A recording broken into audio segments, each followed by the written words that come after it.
နေတယ်မှာပင်စားပလင်းနဲ့မောင်ဟာ secret လေးကိုခက်ရဲ့လှုပ်လို့ရှိရမှုရောက်ရှိလာပါရဲ့စားပလင်းနဲ့မောင်ဟာဂရင်မောင်ကအလောင်းကို၎င်းဇဝဲဘော်ကခေါင်းပြကြီးကို၎င်းအသားလိုများကို၎င်းတဲလွန်စားပစ္စည်းများကို၎င်းကြည့်ရှုလေ့လာပြီးနေခေါင်းပြကြီးကတေးကြစွာကြည့်ရှုပါလေခေါင်းပြကြီးရဲ့ပါးစပ်ကိုဖြဲ၍တွားများကိုစစ်ဆေးကြည့်ရှုပါလေမျက်လုံးများကိုလည်းဖြဲပြီးကြည့်ပါလေရွန်စရာကောင်းလာသောခေါင်းပြကြီးဟာစားပလင်းနဲ့မောင်ဟာမယွန်းမရှာပဲပဲနေနေကြည့်ရှုနေပါလေ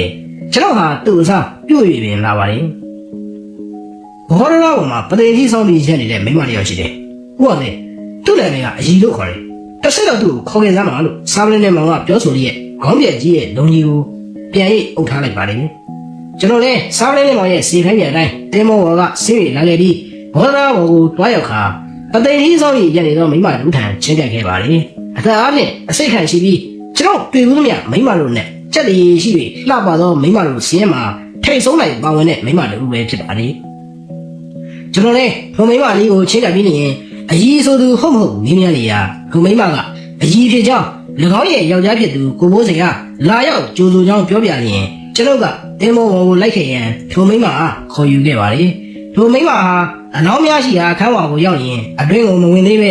အခန်းတွင်းကပလိတ်အရာရှိများကိုကြည့်ရှုပြီးတစုံတရာဖြစ်ချေပြီလို့သဘောပေါက်ခါလွန်စွာမျက်နှာပြည့်၍လွန်စွာမှလည်းတုန်လှုပ်သွားပါလေထိုအခါ၌အင်စပက်တာကိုနေဝင်းကဒူတက်လို့ပြီးဒီပါကြီးခမည်းယောက်ျားရဲ့အင်ကြီးထဲကရတဲ့စာဒီစာကခမည်းကြီးလိုက်တဲ့စာပဲကိုကိစ္စပြီးတာနဲ့အမြန်ဆုံးပြန်ခဲ့ပါအကြီးရော်တဲ့ပြင်းလာပြီလို့ရေးထားတယ်အောက်မှာတော့ကိုရဲ့ချစ်စင်းလေးအကြီးလို့လက်မှတ်ထိုးထားတယ်အဲ့ဒါခမည်းစာမဟုတ်လားလို့ဆိုကအကြီးဆိုသူကဂရင်းပေါ်မှာဓာတ်လက်နဲ့တည်ဆုံနေတော့သူရဲ့အင်ကြီးထဲကရရှိတဲ့စာကိုပေးလိုက်ပါလေဟုတ်ပါရဲ့ရှင်ကျမရေးလိုက်တဲ့စာပါပဲကျမယောက်ျားအခုမှလည်းဆိုရင်ကြီးနဲ့ရေးလိုက်ပါလေပလိတ်အင်စပက်တာကိုတင်ဝဲဟာဟောဒီပါခမရကြတေးပြီလို့ဆိုတာဂရင်မော်ကအလောင်းကဆောင်းကိုဖွင့်ပြလိုက်ပါလေအကြီးလဲအမလီကိုရဲ့လို့အော်ဟစ်ခါမျက်လာကိုလက်ဝါးနဲ့ဥယျငိုကြွေးပါလေကျင်းနဲ့လောက်အောင်ငိုကြွေးပြီးတော့သူ့ရဲ့ယောက်ျားအလောင်းကိုတေးကြစွာကြည့်ရှုပြီးရင်လွန်စွာအံ့အားသင့်ခြင်းလွန်စွာဒေါသဖြစ်ခြင်းစာသောဝေဒနာများကိုသူမမျက်နှာမှာဖော်ပြလျက်ရှင်းတော့ဘာဥယျလုံးတော့လဲဒါကျမယောက်ျားမှမဟုတ်ပဲဒီလိုတော့ကျမမချင်နိုင်ဘူးအထက်ကိုတိုင်းနေဒါကနောက်စီရလားလို့ချိန်ပေါင်း၍ပလိတ်အင်စပက်တာကိုတင်ဝင်းအားစားတော့ဝါတော့မကဲလို့ကြည့်ရှုပါလေကျွန်တော်တို့ဒီလေညီတော်စကားကိုပြောရမှန်းမသိတော့အောင်ရှုပ်ထွေးရသွားပါလေဆိုတော်ကြီးမစ္စတာဂရဗီနီမီနီ Oh God what happened ဒူလေးမောင်တင်ဝင်း Order this အထက်ကိုတိုင်လာဖို့မယ်ပြောနေပြီထို့သူပြောဆိုတာပခုံးတစ်ဖက်ကိုတွန်းလိုက်ပါလေဥရောပဒေသတို့ရဲ့ပခုံးတစ်ဖက်တွန်းခြင်းဟာဒုက္ခများပါပြီဗျာလို့အဓိပ္ပာယ်တက်ရောက်ပေးရာကျွန်တော်တို့ဒီလေထိုအဖြစ်ပြက်စိတ်ညစ်ရပြန်ပါလေဒီမှာလည်းစိတ်ခိုင်ခိုင်ထားပြီးဒီပစ္စည်းကိုကြည်စမ်းပါစားပလင်းနဲ့ကောင်ကထိုးလို့ပြောဆိုလိုက်ပြီးခေါ်ပါမှာလုံကြီးနဲ့အုပ်ထားသောရောက်ပြန်လာတဲ့တူတဲ့ခေါင်းပြကြီးကိုပြလိုက်ရာအကြီးဆိုတဲ့မိမဟာအမလေးကိုရဲ့အဖြစ်ဆိုးလာနေလားလို့ဆိုကလဲကြ၍သတိနဲ့သွားပါလေထို့ကြောင့်စားပလင်းနဲ့ကောင်ကထိုမိမအားအနည်းဆုံးစီးတဲ့ကိုခေါ်သွား၍ပြုစုပြီးရန်ကလားရာဇဝတ်အားပြောလိုက်ပါလေကလားရာဇဝတ်ကိုလည်းထိုမိမအားခေါ်သွားပါလေထိုမိမမရှိတော့တဲ့အခါ၌ပလိတ်အင်စပက်တာကိုတင်ဝင်းကပါအောက်ပါတိုင်းပြောပါလေအမှုကရှင်းပါလေဟာဒီမြောင်မျက်နှာကြီးကအကြီးရဲ့ယောက်ျားဒီမှာတင်နေတဲ့ကောင်ကအကြီးနဲ့မရှင်းမလင်းဖြစ်နေတဲ့ကြာသမားပြရမယ်သူတို့နှစ်ယောက်အပြင်အကြီးကိုကြံနေတဲ့ကြာသမားပြောက်ကထီးတင်းပေါ်မှာပါလာရမယ်အဲ့ဒီကောင်ကတတရမြောက်ကြာသမားသူကဟောဒီလင်းကြီးနဲ့လင်းငယ်ကိုတတ်သွားတာတက်ပြီးအလောင်းကိုဖြတ်တာလင်းကြီးလောင်းနဲ့ဖြတ်လို့ပြီးသေးတယ်လင်းငယ်လောင်းကမဖြတ်ရသေးရင်ပါပဲတင်းမောကရန်ကုန်စိတ်ကန်းကိုရောက်လာနေတော့ဖြစ်ပြေးတာဖြစ်ရမယ်လို့ပြောပါတယ်ဒီလိုမဖြစ်နိုင်ဘူးညောင်မျက်နှာကြီးကလင်းငယ်ဖြစ်ရမယ်ဒီမှာတင်နေတဲ့ကောင်ကလင်းကြီးဖြစ်ရမယ်လင်းကြီးကလင်းငယ်ကိုတက်ပြီးအလောင်းဖြောက်နေတော့မှဒီမိမကလင်းကြီးကိုဓာတ်နဲ့ထိုးတာပြီးတော့တင်းမောဆိုင်ကအိမ်ကနေလာပြီးကြိုတဲ့ပုံစံမျိုးဘောရအောင်မှာရိုက်တာဖြစ်ရမယ်လို့အင်စပက်တာကိုစင်ကပြောပါတယ်ဟုတ်တယ်ဒါလည်းဖြစ်နိုင်တယ်နောက်တစ်ခုကတော့သူတို့နဲ့အတူမူဝင်ကနေစီးလာတဲ့လက်မှတ်တွေတွေ့ရတယ်မူဝင်ကလူတယောက်ကတက်ပြီးတင်လိုက်တာဖြစ်တယ်ညောင်မျက်နှာကြီးကိုတက်ပြီးအလောင်းဖြောက်ဖို့ဟောဒီဂရင်မော်ကလူနဲ့မူဝင်ကလူသူတို့နှစ်ယောက်အတူတူပေါင်းပြီးကြံခဲ့ရလိမ့်မယ်ပြီးတော့မှမူဝင်ကလူကဟောဒီလူဟာအချိန်ကျရင်ဖော်ရင်ဖော်လိမ့်မယ်လို့စိတ်ကူးနေတာနဲ့အဖိုးတက်ပြီးသူကတော့မူဝင်မှာပဲဖြစ်ဖြစ်လမ်းကစိတ်ကန်းတစ်ခုမှာပဲဖြစ်ဖြစ်စစ်ပြီးနေခဲ့ပြီလို့အင်စပက်တာရွှေသွားကိုအောင်မြင့်ကသူ့ရဲ့ထင်မြင်ချက်ကိုပြောပြန်ပါတယ်လူပဲဖြစ်ဖြစ်အကြီးဆိုတဲ့မိမကတော့လက်ရှိတက်ခံလို့မဖြစ်ဘူးသူ့ကိုအပိုင်ခံထားနိုင်ဒီဟုကဘင်းကြီးတယ်မှာမပေါ်ဘဲမနေနိုင်ဘူးကိုတင်ဝင်းကထိုးထိုးပြောလိုက်ရင် ကိုအောင်မြင့်နဲ့ကိုစိန်လာတို့ကပါဟုတ်တယ်ဟုတ်ဒီမိမစီကိုအခုလိုက်သွားမယ်လို့ဆိုပါဆွန်တော်မင်းကြီးမစ္စတာဂရစ်ပင်အားသွားရန်ခွင့်တောင်းလိုက်ကြပါတယ်အခုဘောအရေးကြီးပါတယ်မောင်မင်းတို့တွားနေတဲ့စီကိုတွားပါခွင့်ပြုပါတယ်လို့ဆွန်တော်မင်းကြီးကအနူးညွတ်ခွင့်ပြုလိုက်ရင်ဆွန်တော်အင်စပက်တာ3ဦးဟာတင်းမောဘောကပြေးပြီးဆင်းသွားကြပါတယ်သူတို့မရှိတဲ့အခါ၌ပရိသေယောကခေါ်ယူကအလောင်းများကိုဆေးရုံပို့လိုက်ရန်ကိုနေမောင်ကစီခိုင်းလိုက်ပါတယ်ညမညမချိန်နဲ့ပင်ဆေးရုံမှာကလားအလုပ်သမား2ယောက်နဲ့ပရိသေယောဟာအလောင်းများကိုလာရောက်တည်ယူသွားကြပါတယ်အခန်းတွင်း၌အလောင်းများမရှိတော့တဲ့အခါ၌သတင်းတော်များဟာသတင်းယူရန်သတင်းအတွက်ဓာတ်ပုံရိုက်ရန်ရောက်ရှိလာကြပါတယ်ကျွန်တော်နဲ့ဦးကိုကြီးကသတင်းတော်များအားနိုင်ခံရှင်းပြရပါတယ်အလောင်းများမရှိတော့တဲ့အတွက်ဓာတ်ပုံများမရရတော့လေသတင်းတော်များဟာကျွန်တော်နဲ့ဦးကိုကြီးအားခေးစေတွင်းညာမင်းနေကြပါတယ်ဆရာတို့ရဲ့ကျုပ်တို့လည်းဘာမှအတိအကျသိရသေးတာမဟုတ်ဘူးဗျာအမှုကမပေါ်သေးဘူးအမှုပေါ်တော့မှပဲသတင်းပြေဆုံးရေးကြပြီတော့လို့ဦးကိုကြီးကပြောလိုက်မှပင်သတင်းတော်များလည်းပြန်သွားကြပါတယ်ဒုခါ၌စောင်းနေတဲ့မောင်ဟာစောစောကအလောင်းကြီးရှိတဲ့တော့ဂရင်မော်၌ပတ်လက်လှန်၍စီကရက်ကိုတောက်ခါနေပါတယ်ကျွန်တော်တို့လည်းသူစီကရက်လေးကိုရင်း၎င်းရဲ့ထင်မြင်ယူဆချက်ကိုကြားရတော့မယ်လို့မျှော်လင့်နေကြပါတယ်တို့ရတဲ့စောင်းနေတဲ့မောင်ကစီကရက်လေးကုန်သွားရင်ဂရင်နိုင်နဲ့ထိုးချပြီးအသစ်တလိတောက်ပြန်ပါတယ်ဤသို့နဲ့သုံးလိတီတောက်ပြီးတော့လေထင်မြင်ချက်ကိုမပြောဘဲလေးလေးမြောက်စီကရက်ကိုမီးနေရင်ကျွန်တော်တို့ကဲ့သို့ပဲသူ့ရဲ့ထင်မြင်ချက်ကိုစိတ်ဆောလျက်ဆောင်ရွက်နေတော့မစ္စတာဂရစ်ပင်ကဘယ်လိုလဲမစ္စတာနေမောင်ခမည်းတောက်တဲ့စီကရက်မီကိုတွေထွက်ဖို့ဒီအသင်းမောကြီးကခေါင်းနိုင်နဲ့လုံလောက်ရလားနောက်ထပ်ခေါင်းနိုင်တဲ့တခုများပတ်ပေးဖို့လိုသေးလားလို့ဒိဗေရသောအင်္ဂလိပ်စကားနဲ့နောက်ပြောင်လိုက်ကြရာကျွန်တော်နဲ့ဦးကိုကြီးလည်းရီမောရပါတယ်ဒီမှုကလွယ်မလို့နဲ့တိတ်ပြီးရှုပ်ထွေးနေတယ်တရုတ်ဘေးလေးကိုခေါ်ရခက်နေတယ်မစ္စတာဂရစ်ပင်ပြီးတော့အမှုရဲ့ဂျော်ယူကစဉ်းစားလို့မရတော့အောင်လျှို့ပါနေတယ်ဒီမှုကိုကျုပ်တဲ့အရင်ဥအောင်ခေါ်နိုင်တဲ့စုံတော်များရှိခဲ့ရင်တော့အဲ့ဒီစုံတော်ရဲ့ခြေများကိုကျုပ်ရဲ့သပင်နဲ့တောင်ပုတ်ပြီးရှစ်ခိုးလိုက်ပါမယ်လို့အဓိပ္ပာယ်ရသောစကားကိုလန်ဒန်မြို့ကြီးသားတူရဲ့အင်္ဂလိပ်လေသံနဲ့မစ္စတာဂရစ်ပင်အားပြန်ပြီးပြောလိုက်ပါတယ်ခက်ကုန်ပြီလွတ်သွားပြီကိုရင်ဝင်းနဲ့ကိုအောင်မြင့်ကိုစင်လာတို့သုံးခါအထက်ပါတိုင်းပြောဆို၍တင်းမောကိုပြန်ပြီးရောက်လာခဲ့ကြပါတယ်ကျွန်တော်နဲ့ဦးကိုကြီးကအချိုးချောင်းမင်းမြန်ရင်ကိုရင်ဝင်းကကျုပ်တို့လေအကြီးတော့ကိုလိုက်ကြတယ်ကလားရာဆိုးကအကြီးကိုစိုက်ခန်းနဲ့တင်ပြီးမကူလန်းကဆေးတဲ့လက်ကိုပို့လိုက်သူတို့စီးသွားတဲ့ဆိုင်ကားသမားကိုကမ်းကားစိတ်မှာပဲအလွယ်တကူတွေ့တာနဲ့ကျုပ်တို့တော့မကူလန်းကိုလိုက်သွားခဲ့ကြတယ်မကူလန်းရဲ့ရောက်ရောလမ်းပေါ်မှာတောင်ကြီးမြောက်ကြီးလို့နေတဲ့ကလားရာဆိုးကိုတွေ့ရတော့တာပဲမေးကြည့်လိုက်တော့အဲ့ဒီမိမကိုစီးလိုက်ကကလားဆရာဝန်ကစစ်စစ်နေတော့သူကကိုရထပြီးဝဲတယ်ဝဲပြီးတော့ဆေးရိုက်လေးပြန်ဝင်သွားရောအဲ့ဒီမိမမရှိတော့ဘူးဆိုပဲကလားဆရာဝန်ကိုမေးကြည့်တော့ဘာမှပြစ်တာမဟုတ်ပဲခေါင်းနဲ့မွေးတာပဲရှိတော့ရှူသေးကိုခေါင်းနဲ့ဆွပြီးပြေးလိုက်လို့အခုပဲထွက်သွားပြီလို့ပြောလိုက်တာကိုကလားရငုကဆရာဝန်ဘာဖြစ်လို့အဲ့ဒီမိမကိုလှုပ်လိုက်ရတယ်လဲလို့ကြိတ်တော့တာပဲဆရာဝန်ကလည်းကြောက်ပဲသိလေခင်ဗျားမိမကဘာရောကမှမရှိပဲကျုပ်ကဘာလို့ဆေးတဲ့ပုံမှာခေါ်ထားရမှာလဲလို့ပြန်ပြီးဟောက်တော့တာပဲကလားရငုလည်းဟိုပြေးလိုက်ဒီပြေးလိုက်နဲ့လိုက်နေလို့ကျုပ်တို့ရှောင်သွားတာပဲလွတ်သွားပြီဒါနဲ့ကျုပ်တို့လည်းတရားခံကိုလွတ်ရအောင်ကူညီမှုနဲ့ဆရာဝန်ကိုအမှုဝင်ပြီးဖမ်းချုပ်ခဲ့တယ်လို့ဆိုလိုမင်းကြီးမစ္စတာဂရစ်ပင်အားကိုတင်ဝင်းကလွန်စွာထော်နှင်းနိုင်လာတော့အင်္ဂလိပ်စကားနဲ့အထက်ပါဖြစ်ပျက်ကိုအစီရင်ခံပါတယ်ကိုတင်ဝင်းဟာအင်္ဂလိပ်စကားပြောဆိုရတဲ့စကားလုံးများကိုမေ့ပြီးနေတတ်သည်ဖြစ်ရာထိုသို့မေ့တဲ့နေရာများ၌အဲနဲ့အစာလင်တော်သူကဲ့သို့လေမင်းတစ်ဆက်စာပြလို့ရနေတတ်တာကိုကြည့်ပြီးဦးကိုကြီးကကိုတင်ဝင်းအင်္ဂလိပ်လိုပြောတာတိတ်ပြီးမှတ်သားဖို့ကောင်းတာပဲဆိုတဲ့စလုံးကိုကျုပ်တော့နားရဲဆွဲနေတာပဲလို့မနောက်တာနောက်ပြောင်းလိုက်ပါလေဆိုတော်မင်းကြီးမစ္စတာဂရစ်ပင်ကမောင်မင်းတို့ဆရာဝန်ကိုဖမ်းနေပြီလားအမှန်ကတော့ကလားရာဇဝတ်ကိုပါဖမ်းရမှာကွာအရေးထဲမှာသူကဘာဖြစ်လို့ဖွင့်ရသွားဝယ်ရတာလဲလို့ပြောလိုက်ရင်ကိုတင်ဝင်းနဲ့ကိုအောင်မင်းကဟုတ်တာပေါ့ဒီကောင်ကဖမ်းမယ်အခုကိုသွားဖမ်းမယ်လို့ဆိုတာအခန်းထဲကနေထွက်ပြီးသွားကြတဲ့ဖြင့်ဆိုတော်မင်းကြီးက၎င်းတို့ကလှမ်းပြီးခေါ်ပြီးရင်မင်းတို့အလကားကောင်တွေပဲဖမ်းဖို့တော့ပဲသိတဲ့ကောင်တွေငရဲကောင်တွေလို့စူပူချင်းပေါက်ပါလေမ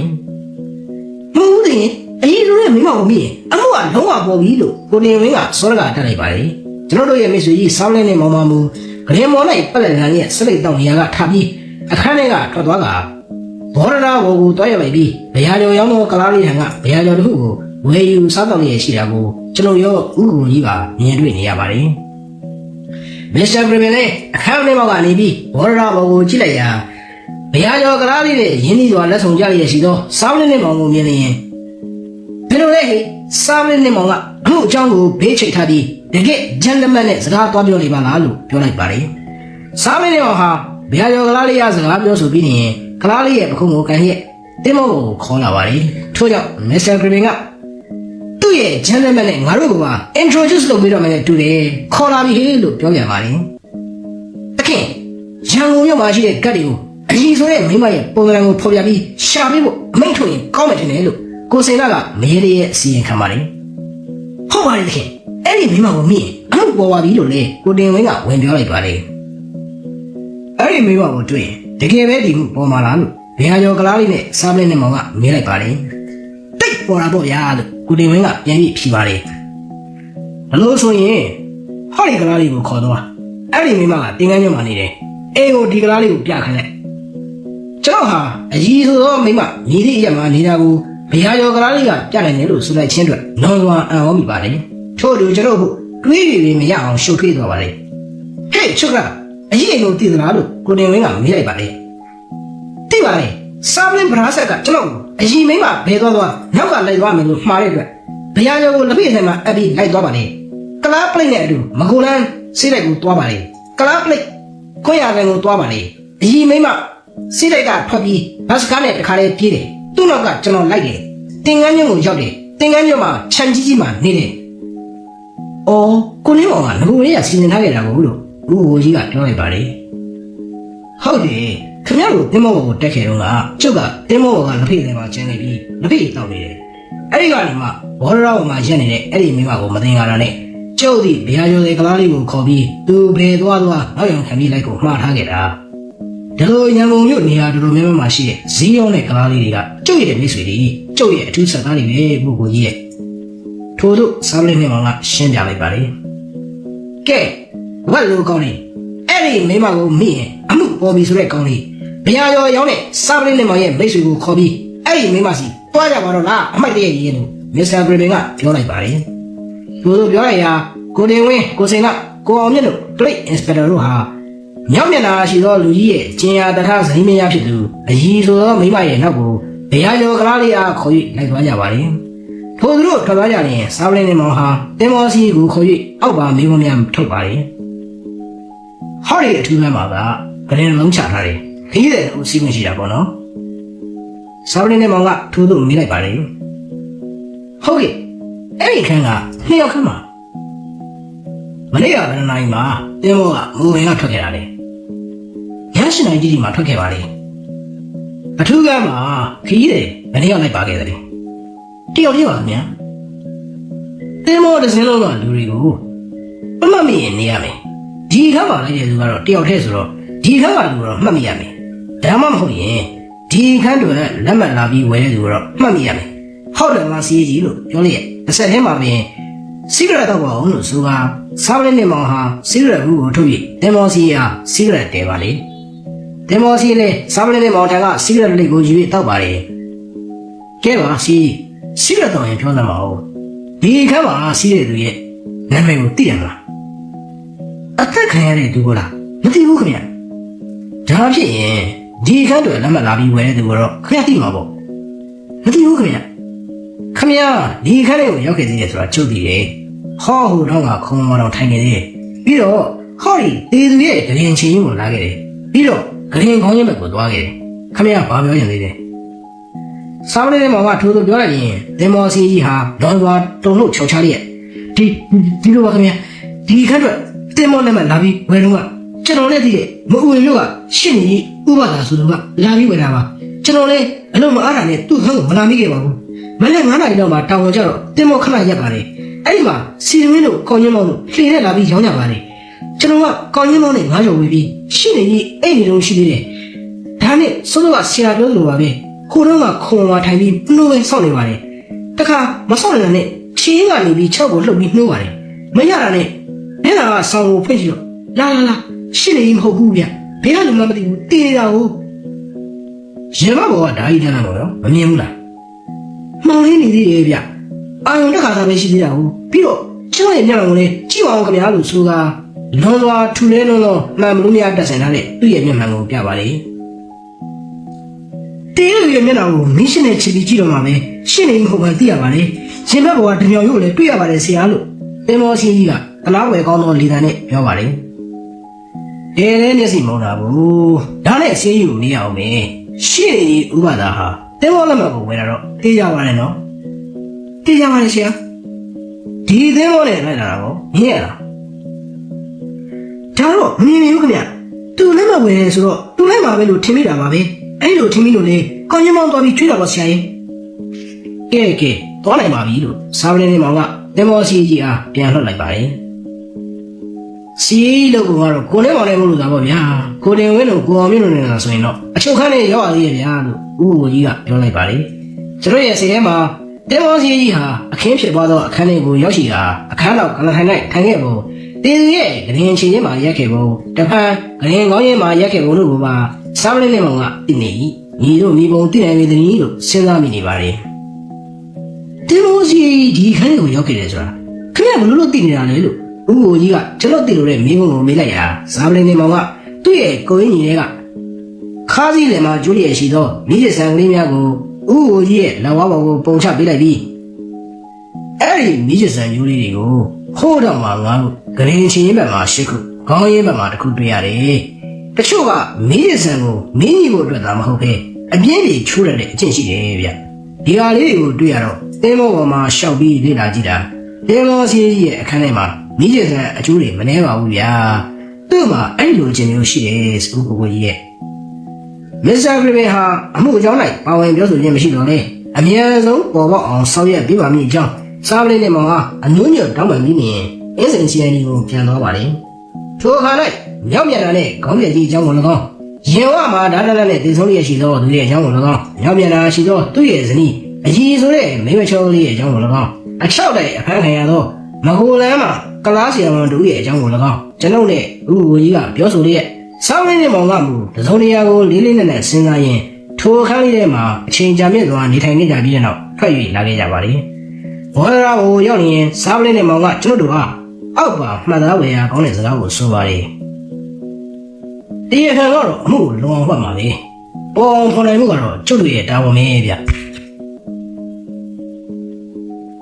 ကျွန်တော်တို့လည်းစင်ဝရန်စိတ်ကမ်းမှပြန်လာခဲ့ပြီးတဲ့နောက်အင်းစင်စီယန်ဒီကိုမသွားပဲဘောညော်လမ်းမှာနေထိုင်တဲ့တိုက်ခန်းများမှာငှားရမ်းထားတဲ့ဂျူးလူမျိုးအဖိုးကြီးတူထံကိုဝင်ရောက်၍ရခင်ကခွန်လင်းမောင်နေထိုင်နေသော295ဘိုးလေးထဲမှာရှိတဲ့တိုက်ခန်းကိုပြန်လည်ငှားရမ်းရန်အတွက်ဝင်ရောက်ပြောဆိုရပါတယ်တိုက်ခန်းငှားရမ်းခြင်းကိစ္စနဲ့ပတ်သက်၍ကျွန်တော်ကပြောဆိုရပါတယ်ခွန်လင်းမောင်ကမူတလုံးတလီညှပ်ပင်ဝင်ရောက်ပြောဆိုခြင်းမပြုဘဲသတင်းစာတစ်စောင်ကိုဖတ်၍နေပါတယ်ကျွန်တော်လည်းစကားပြောပြောနဲ့လက်ဖက်ရည်ပကံကိုကောက်ယူ၍တောက်ပါတယ်ကိုနဲ့မောင်မလက်ဖက်ရည်ပကံကိုမယူသေးပဲတရင်လာကိုဖတ်မြဲဖတ်နေသဖြင့်ဂျူးဖိုးကြီးကမစ္စတာနေမောင်လက်ဖက်ရည်လေးတောက်ဆောင်လိုက်ပါဦးဗျာဒီလက်ဖက်ရည်ကတခြားနေရာကလက်ဖက်ရည်နဲ့မတူဘူးနော်လက်ဖက်ချက်ကတီးပြီးကောင်းနေဗျာလို့ဒိဗေရသောစကားကိုအင်္ဂလိပ်ဘာသာနဲ့ပြောလိုက်တာကိုနဲ့မောင်ကပြောလိုက်ပြီး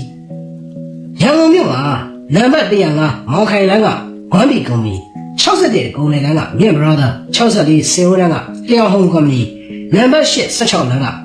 အိတ်ကွမ်ကုမ္ပဏီ58ကန္နာလန်းကလစ်တန်ကုမ္ပဏီ363စတန်လန်းကဦးဆန်း58ပန်းဆူလန်းက MA ရရှိကုမ္ပဏီဒီယုံတိန်ကြီးစီညညုံကုမ္ပဏီနံပါတ်29လှဲလန်းကဒူရွန်ကျဲကုမ္ပဏီရဲ့လို့လက်ဖက်ချက်ကုမ္ပဏီကိုယ်ပဲရှိတာပဲဗျာခမရလက်ဖက်ချက်ဘယ်တော့ကောင်းလဲပြောအဲ့ဒီကုမ္ပဏီကိုယ်လေးကပဲမလားလို့ပြောလိုက်ရာတိုက်ရှင်ဂျူးကြီးဟာမျက်လုံးပြူသွားပါလေထို့နောက်ကိုလေးမောင်က6လအတွက်အိမ်လာကိုပေးရာယူဖိုးကြီးလေသူ့ရဲ့ညီမရှိတဲ့တရေအကြီးကိုဆွဲဖွင့်တော့လေတရေအိတ်စစ်ဟာကြက်ရည်နေသဖြင့်ဖွင့်နေရပဲရှိပါလေတော်တော်ညံ့နေတရေအိတ်ပဲမစ္စတာနေမောင်ဒီတရေအိတ်ကိုရောဘယ်ဆိုင်ကဝယ်ခဲ့တဲ့အိတ်လို့ပြောနိုင်မှာမလားလို့တိုက်ရှင်ဖိုးကြီးကနောက်တူလူနဲ့ကိုလင်းမောင်ကပညာဆက်လိုက်တာကိုလင်းမောင်ကစီကရက်လေးကိုထုတ်ယူမိနိုင်ပြီးရန်ကုန်မြို့ကတရင်တစ်တာနဲ့လက်ဆွဲရည်လုပ်တဲ့ဆိုင်ကစုစုပေါင်း26ဆိုင်ပဲရှိပါတယ်ဗျာအများဆုံးကလည်းမောင်ဂိုမာရီလန်းနဲ့မောင်ထိုလေးလန်းမှာပဲတရင်တစ်တာဆိုင်ရှိကြပါအဲ့ဒီ26ဆိုင်ထဲမှာမြန်မာပိုင်းတရုတ်ပိုင်းကလားပိုင်းဆိုင်ရှိတဲ့အထက်ခမရကလားပိုင်းဆိုင်ကပဲဝင်တာဖြစ်မှာပေါ့ကလားပိုင်းတရင်တစ်တာဆိုင်ကလည်း255မောင်ဂိုမာရီလန်းက Imperial တရင်တစ်တာဆိုင်253မောင်ဂိုမာရီလန်းက The Anglo Burman 251မောင်ဂိုမာရီလန်းက East Pakistan 181မောင်ထိုလီလန်းက PM Eastwood Brother 210မောင်ထော်လေးလန်းက JA ဂျမ်ဘူဂါရီ317မောင်ထော်လေးလန်းက အက်ခါဂျာနဲ့သားများ255မောင်ထော်လေးလန်းကဇနီယာ241 30လန်းကမီရန်331မောင်ထော်လေးလန်းကပီယာမိုဟာမက်333မဂူလန်းကပီယာမိုဟာမက်ရဲ့ဆိုင်ခွဲထို့သို့ဆိုလိုက်ရာဂျူဖိုးကြီးကဟိုတော်တော့မစ္စတာနဲ့မောင်ဆိုင်နာမည်နံပါတ်တွေကိုတော့နှစ်လေဆိုပြလို့ဆိုပြနိုင်ပါပြီကဲဒီတော့ကျုပ်ရဲ့တီးအိတ်ကိုဖေးဆိုင်ကဝေခဲ့တယ်ဆိုတာကိုပြောရတော့လို့ဆိုပါတယ်295မဂူလန်းက OS တက်တန်ပြီး American Company ကဝေခဲ့တာပါဗျာအဲ့လိုလေတော်လိုက်လားတီးအိတ်အစုံလုံးကိုကြည့်ပြီးဖေးဆိုင်ကဝေခဲ့တယ်ဆိုတာအတက်ပြောနိုင်တာကတော့အမွေတရေပါပဲလို့ဂျူဖိုးကြီးကရင်ဘက်ကိုလက်နဲ့ပြီးရင်ပြောလိုက်ပါတယ်ဂျူဖိုးကြီးကလည်းမဟုတ်ပဲ၎င်းရဲ့အကြီးကစီးရင်များနဲ့အခြားသောတိုက်ခိုင်းကားသူများကပါကိုနေမောင်အားအံ့ဩသောမျက်လုံးများနဲ့ဝိုင်းဝန်းကြည့်ရှိကြပါတယ်ကျွန်တော်ဒီတဲ့ထိုသူတို့ကဲ့သို့ပင်ကိုနေမောင်ကိုအံ့ဩမိပါတယ်ဘလို့တော့ပြောနေတာလေမစ္စတာနေမောင်လို့အဖိုးကြီးကထိုက်ပြီးခွန်ပြန်ပါတယ်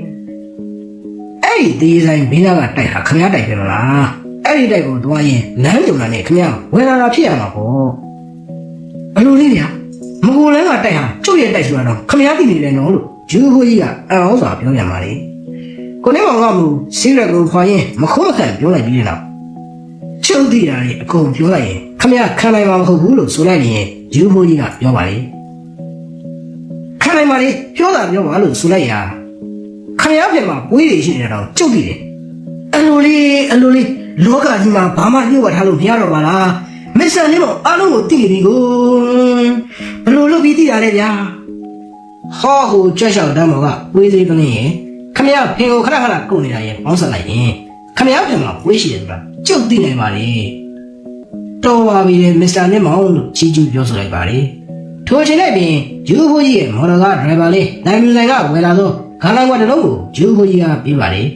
ဂျူးဖိုးကြီးကဂါလန်ကွက်ကိုယူ၍အနီးမှာချထားလိုက်ပြီးရင်တရေအိတ်ကိုမရမကဖွင့်ရနောက်ဆုံးလိုက်ဇစ်ပြုတ်၍တရေအိတ်ဖွင့်သွားပါလေထိုအခါမှပင်ကိုနေမောင်ပြီးတော့အိမ်သားကငွေများကိုတရေအိတ်ထဲထည့်ကဘောရှာတစ်စောင်ရေးပြီးပါလေထိုစဉ်ကလားတယောက်ဟာစိုင်းအိတ်ကိုထိုင်းပြီးရောက်ရှိလာပြီးရင်ကျွန်တော်တို့အနီးမှာချပါလေဂျူးဖိုးကြီးဟာစိုင်းအိတ်ကိုတလဲကလားကိုတလဲကြည့်လိုက်ပြီးငါကဒင်းမဲလို့ကျင်လားဘလို့လုံးလဲစာမီလို့ပြောပါလေစာမီဆိုတော့ကလားကလည်းဒင်းလို့ကျင်ရင်ဒင်းမဲချင်းပြီးယူပြောရင်ထိုဖိုးကြီးကပြောလိုက်ရပြည်တော့မရှိဘူးကွာဘယ်လိုလုပ်မလဲအေးမစ္စတာနေမောင်အဲ့ဒီဗဟိတိကိုရောဖြေနိုင်မှာမလားလို့ကိုနေမောင်ကပြောလိုက်ရာကိုနေမောင်ဟာစီဂရက်တို့ကိုလွှတ်ပြလိုက်ရင်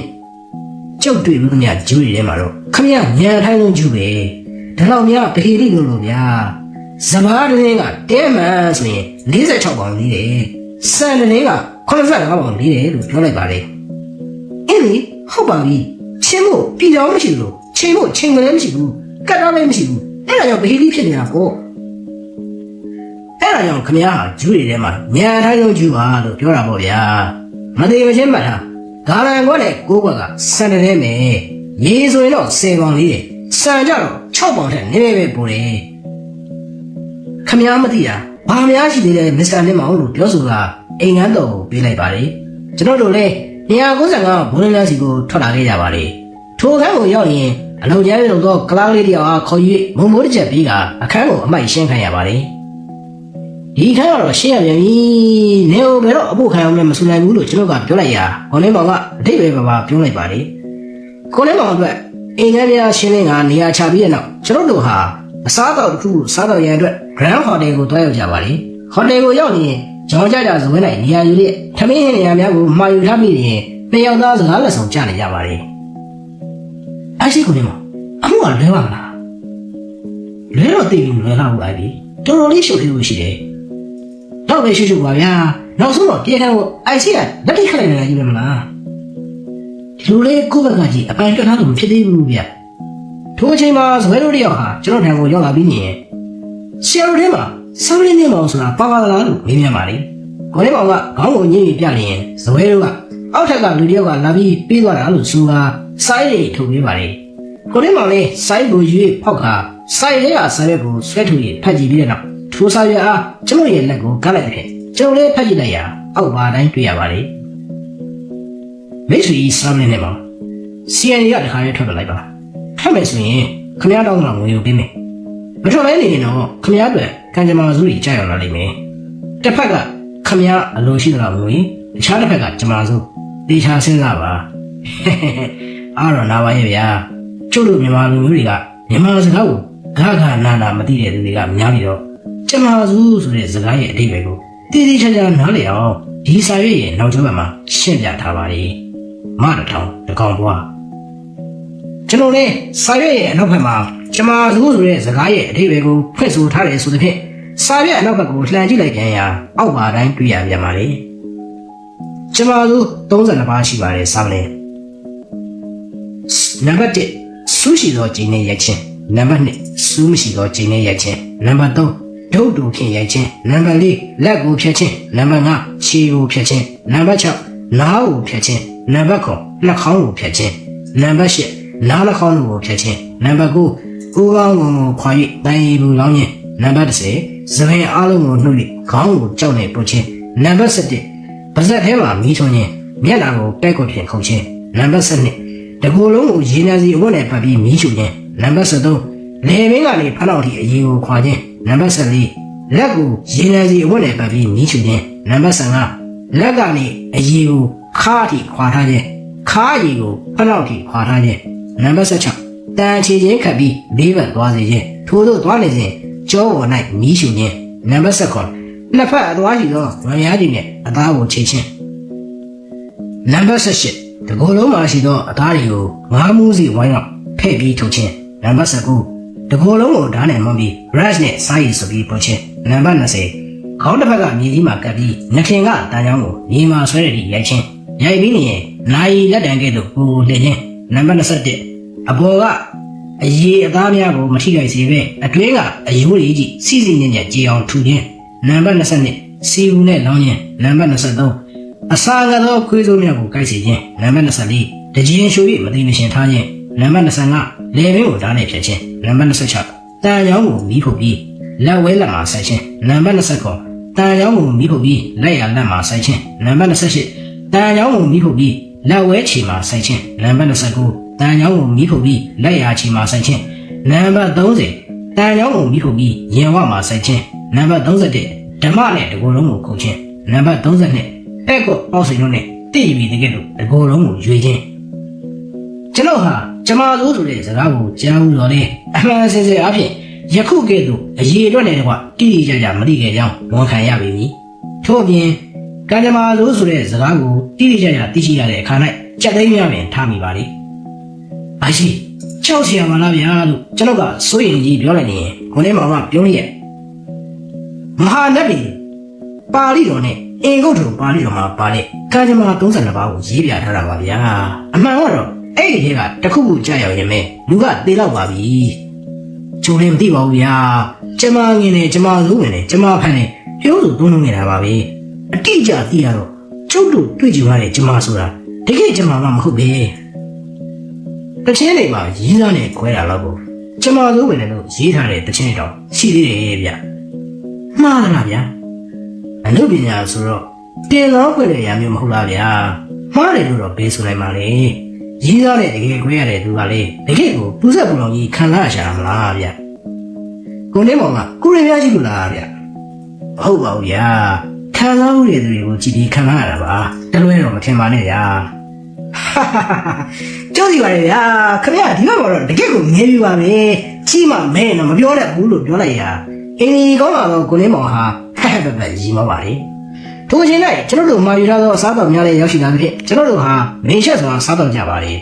ထို့သောစားတော်ပြီးတဲ့နောက်ဇွဲတို့ဟာညာတန်လေးပဲပေးလိုက်ရာဇွဲတို့ဟာကောင်တာကိုသွားပြီးပေးပါလေထို့နောက်ကယ်ရီအမ်ငွေသားနဲ့အတူပင်အပ်နဲ့ထိုးထားတဲ့ဘယ်ဆိုင်ကလေးထိပ်ကပုံမှာနေမလေးမှာထည့်ပြီးယူလာပါလေကျွန်တော်လည်းငွေများကိုကောက်ယူလိုက်ရာဘယ်လေးအဲ့ထိုးထားသောပင်အပ်ကလေးဟာလက်ကိုဆူးမိဖြင့်အားလို့ဟောကလက်ကိုရောင်ရိပ်ခါမိပါလေပြန်လေးဆူးမိတာတော့ဒီလောက်နားရရင်ဒိုလုံးကိုတက်ကွက်နဲ့ခုတ်ပြီး brush ကိုစိုက်ရစွတ်အဖို့ခံရမယ်ဆိုဘလို့နေမယ်ဆိုတာတွေးတာကြည့်ပြီးတော့ IB လို့ကိုနေမောင်ကပြောလိုက်ပါလေဟုတ်တယ်ပြန်လေးဆူးတာတော့အားကလေးအော်မိရင်ခမားပြောသလိုဒကိုလုံးကိုတက်ကွက်နဲ့ခုတ်ပြီး brush ကိုစိုက်ရစီပုတ်မယ်ဆိုရင်တော့ဘလို့အော်မိမယ်ဆိုတာစိတ်ကူးတော့မရဘူးညာလို့ပြောလိုက်ရကိုနေမောင်ကဟဲ့ဟဲ့ပဲကြီးမောပါလေ ထို့တော့ကျွန်တော်တို့လည်းဂရန်ဟိုတယ်ကထွက်လာခဲ့ရပါတယ်ကျွန်တော်လည်းကိုနေမောင်က295ဘုံလင်းလန်းကိုမော်တော်ကားနဲ့လိုက်ပို့ပြီးနေရင်အင်းစိန်ကိုပြန်လာခဲ့ပါတော့တယ်ကျွန်တော်ဟာနောက်တစ်နေ့မနက်မှာကိုနေမောင်နေထိုင်ရာ295ဘုံလင်းလန်းကိုမနက်6နာရီကျော်ခန့်မှာရောက်သွားခဲ့ပါတယ်၎င်းအခန်းကိုရောက်ရင်စေထားသောတကားကိုအပြင်ကဆွဲယူဖွင့်လိုက်ပြီးအခန်းထဲကိုကြည့်လိုက်ရာကျမ်းမြေမော်၌စာရွက်များသတင်းစာဖြတ်ပိုင်းများ secret အတူများပြန်ကျင်းလျက်ကျမ်းမြေမော်၌ပင်ထိုင်ကတယောက်တည်းအလုပ်ရှုပ်လျက်ရှိသောကိုနေမောင်ကိုတွေ့ရပါတယ်စောစီအလုပ်တွေများလိုက်လားလို့နှုတ်ဆက်တာကျွန်တော်လည်း၎င်းဤကိုတွားရောက်၍ထိုင်ချလိုက်ပါတယ်ထို့နောက်ရှုပ်ဝါလျက်ရှိသောစာရွက်များချင်းမလာစီယံဆလောင်းလုံးကိုပတ်လက်လာ၍စနေမိုင်းပြုလုပ်ထားသောမိလေးစာများနှင့်များပြားလာသော secret တို့များကိုတေချာစွာဂရုပြု၍ကြည့်မိသဖြင့်ကိုနေမောင်ဟာညကတညလုံးမအိပ်ဘဲအလုပ်လုပ်လျက်ရှိကြောင်းရင်းမိပါတယ်ဘလို့လဲအိုင်စီညတမိမှမအိပ်ခဲ့ဘူးထင်တယ်ကျွန်တော်ကမေးလိုက်မှပဲသူကခေါင်းသာညှိပြပါတယ်ညလာတော့သူတို့ဟာမိမိအပင်ပန်းခံ၍အလုပ်လုပ်ခဲ့သည်ကိုလူတော်ဘာအားသိစေလိုပြီကိုနေမောင်ကထိုးထိုးသောလူသားမျိုးမဟုတ်ပြီလွန်စွာမှကိုရည်သွေးပြောဆိုမှုနဲပါသူဖြစ်ပါလေဘလို့လဲညီးစက်ပြအိုင်စီတော်တော့ခက်တယ်မှုပဲအိုင်ပြီဘယ်လိုမင်းခက်တာလဲဗျရှင်းပြန်မှာကိုနေမောင်ရဲ့အိုင်ပြီတို့ကျုပ်တို့ငယ်ငယ်တုန်းကကျောင်းသားတို့ကိုသူမြန်စမ်းပု္ပ္ပာမေးခဲ့ဘူးလေမလားအဲ့လိုမေးတဲ့အခါမှာဖြေတဲ့သူကဇက်တိုက်ဖြေနိုင်ခဲ့လို့ရှိရင်မေးတဲ့သူကပု္ပ္ပာကိုညစ်ပြီးထုတ်ရရှိတယ်ဘယ်လိုညစ်ပြီးထုတ်တဲ့ပု္ပ္ပာမျိုးလဲကိုနေမောင်ဒီလိုလေးဗျာတစ်ပင်ရဲ့အမြင့်ဟာပေ80မြင့်တယ်တစ်ပင်ရဲ့ရိတ်ဟာပေပေါင်း150ရှိတယ်ဒီတော့တစ်ခုတ်သမားရဲ့အသက်ကဘယ်လောက်လဲဆိုရင်မင်းကုန်လေဗျာဟာဗျာတစ်ပင်ရဲ့အမြင့်ရဲ့အဟိကအပေကိုရှည်ထားပြီးတစ်ခုတ်သမားရဲ့အသက်ကိုဖြေခိုင်းတာမင်းကုန်ကအဆက်ဆက်မှမရှိတဲ့ဟာကြီးကိုညစ်ပြီးမေးတယ်မင်းကုန်လေဗျာဘယ်ကလာပြီးအဆက်ဆက်ရှိမှာတော့အိုင်ဒီရဲ့အခုကျုပ်တို့လိုက်နေတဲ့တင်ဦးအောင်တင်မောကနှလောင်းမြိုင်တက်မှုပါလေအဲ့ဒီပု္ပ္ပာမျိုးပဲအဆက်အဆက်ကအဝေးဖြစ်နေလေရဲ့ဒါလို့ဆိုရင်ဒီမှုကတရားခံဖို့တော်တော်ခက်နေတယ်နော်ကိုနေမောင်တခုတော့ရှိတယ်ဟောဒီသတင်းစာမှာပါတဲ့ကြော်ညာလေး3လေးခုကတော့ဒီမှုရဲ့တရားခံဖို့မျက်စာပြပြလို့ရှိနေတယ်အိုင်ဒီဟောဒီမှာကြီးလို့ဆိုကသတင်းစာကြော်ညာဖြတ်ပိုင်းလေးများကိုဖြည့်ပြီးကထားတော့သူ့ရဲ့ဒဏ်ရာကြီးစာအုပ်ကဆမ်းမျက်နှာတချို့အားလှန်ရပြတ်တဲ့ကျွန်တော်လည်းဖက်ကြည့်ရအောက်ပါကြော်ညာဖြတ်ပိုင်းလေးများကိုတွေ့ရပါတယ်ဇီးစင်းနဲ့အဆက်မပြတ်ပြစ်ပေါက်တော့ဦးဒီဝဩဒရဖေသားကြီးရောက်သားစားခြင်းကွာဦးဒီဝဩဒရစိတ်ချတွေးခြင်းတူတယ်တစ်အစားတရားထို့ပြင်အလားတူကြော်ညာမြောင်များကိုလည်းတွေ့ရှိရပါတယ်ကျွန်တော်လည်းထိုကြော်ညာဖြတ်ပိုင်းများကိုဖတ်ကြည့်ရတော့လေအမှုနဲ့ဆက်ဆက်၍တွေးခေါ်နိုင်ခြင်းမရှိပါဒါနဲ့ဒီမောင်ကိုလည်းမမြောက်မျက်နှာခေါင်းပြက်ကြီးရဲ့ဇနီးအကြီးဆိုတဲ့မိမရဲ့အိမ်ကိုရောရောက်ပြီးပြီလားရောက်သေးဘူးအိုင်ပြီအခုတော့ဆိုရင်အဲ့ဒီမိမကိုတော့ကိုတင်မလို့လူလူကဖမ်းထားလိုက်ရောပေါ့ဒါပေမဲ့အဲ့ဒီအိမ်ကိုတော့တွားကြည့်ကြသေးတယ်ဗျအခုပဲတွားကြရအောင်ကိုနေမောင်ဟာပြောပြောဆိုဆိုပင်ဖန်ရကထားပြီးမျက်နှာတစ်ခါအင်ကြီးဝစားမလဲတော့ပဲကိုအင်ကြီးဝစားအပေါ်ကထပ်၍ဝတ်လိုက်ပြီးနေထွက်လာခဲ့ပါလေကျွန်တော်ကမော်တော်ကားကိုမောင်းရပါလေကားထွက်တာနဲ့တကယ်လို့တော့မောင်းပြန်လို့မှာပြီးတဲ့နောက်စီဂရက်ကိုတလိပ်ထုတ်ပြီးမှိန်နေပါလေထိုအချိန်တော်ကြတဲ့အထိမှိန်နေပြီးတဲ့နောက်ကိုနေမောင်ကဒီနှစ်ခုကမတူဘူးလို့ဆိုပါလေကျွန်တော်ကဘယ်နှစ်ခုကမတူတာလဲဗျာလို့ပြန်ပြီးမေးလိုက်ရာယာမနဲ့မဟာဗာရတကိုပြောတာပါဗျာတက္ကရာစာပေမှာအလွန်ထင်ရှားပြီးကြပြာနဲ့ဖွဲ့ထားတဲ့သူရဲကောင်းစွမ်းရည်ပြဇတ်ထုတ်ကြီးနှစ်ခုရှိတယ်ဗျတစ်ခုကယာမယလလို့ခေါ်တဲ့ယာမဇတ်တော်နဲ့တစ်ခုကမဟာဗာရတဇတ်တော်ပေါ့ဗျာမဟာဗာရတဟာလင်္ကာတစ်စောင်လုံးရဲ့9ပုံတစ်ပုံလောက်ကိုသူရဲကောင်းစွမ်းရည်ပြဖြစ်ဖွဲ့ဆိုထားတယ်ဗျယာမဇတ်လင်္ကာကြီးကတော့နေတာမဟုတ်ဘူးဂါထာပေါင်း2400တောင်ရှိတယ်ဗျာအဖိုးတန်ရှင်းဟောင်းလင်္ကာကြီးတွေပေါ့ဗျာဒီနှစ်ခုဟာမတူဘူးဗျမဟာဗာရတဇက်ကအိန္ဒိယပြည်မြောက်ပိုင်းမှာဖြစ်ခဲ့တာယာမဇက်ကတော့ဂင်းယာမြေရဲ့အရှိတ်ရှင်းဟောင်းဒေသတစ်ခုကိုညွှန်ပြနေတယ်ဒီနှစ်ခုကမတူဘူးကျွန်တော်ဟာကိုနေမောင်ရဲ့တက္ကရာလင်္ကာစာပေများအကြောင်းကိုကြားရရင်လွန်စွာအံ့ဩမိပါတယ်ကျွန်တော်ရဲ့စိတ်၌အမှုသွားအမှုလာများအကြောင်းဆက်ဆက်တွေးခေါ်၍လာမယ်လို့မျှော်လင့်နေတော့လေအမှုနဲ့လုံးဝပတ်သက်ခြင်းမရှိတော့ယာမဇက်နဲ့မဟာဗာရတဇက်များအကြောင်းစဉ်းစားလာတာကိုသိရလျင်ကိုနေမောင်ရဲ့စိတ်ဓာတ်ကိုအံ့ဩမိရပြန်ပါလေအရှိကိုနေမောင်မြောက်မျက်နှာနဲ့ခေါင်းပြည့်ကြီးမှုကိုမစဉ်းစားပဲယာမဇက်ကြောင်းဘယ်နဲ့ကြောင့်စဉ်းစားလာတာလဲဗျကျွန်တော်ကထိုးသူပြောလိုက်ရာကိုနေမောင်က secret ကိုနှခမ်းကဖြုတ်ရည်ရီမောလိုက်ပြီးကျိုးတို့အရှိတိုင်းပါရှိတဲ့လူမျိုးတွေရဲ့စိတ်ဓာတ်တွေအကြောင်းကိုစဉ်းစားကြည့်နေမိတာပါ